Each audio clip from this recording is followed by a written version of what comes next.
Is a quick view of the games you can play with the Notesy music dice. The first game we're going to play is Slippery Fish. To play this game, you're going to have each player get 10 dice of the same color. And when somebody says go, everybody rolls their dice at the same time and tries to make measures in 4/4 time. So there's a measure, here's a measure, here's a measure, here's a measure.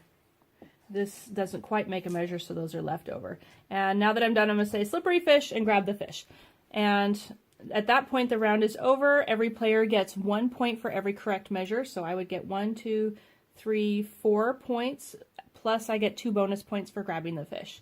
Then we would play again, and the first person to 10 or 15 points, or however many rounds you choose to play, is the winner. The second game we're going to play is Notesy. This is a great one. Even students, even people, friends, family members that don't know music can play this. To play, everybody gets 10 dice, and when somebody says go, everybody rolls them at the same time and sets aside dice that are the same, and you just keep rolling until you get all of your dice to match.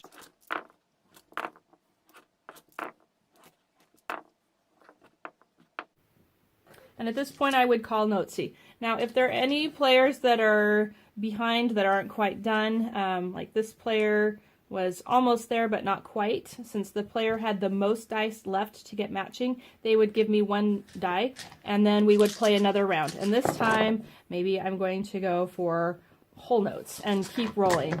And then, of course, again, the first person to call Notesy wins. And you keep going where the person with the most dice at the end will give one of theirs to the winner, and that kind of helps to keep it balanced.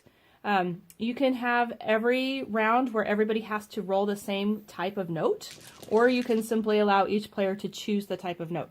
If you're in a music class, it would be great to cycle through all the different types of notes. So that's Slippery Fish. Excuse me, that's Notesy. For the last one, Note Flash, this is just simply helping people recognize the names of notes. You only need 10 dice for this game. You're going to roll it once and then have somebody call out the most type of a die that they see. So they could call out whole notes because there's the most of those. And then I guess we have some dotted quarter notes and some quarter notes, but we have the most whole notes. So the first person to call out the most notes that are the same wins a point. And you can play, and you can keep playing round after round until you've got 3 or 5 points. And that's Note Flash.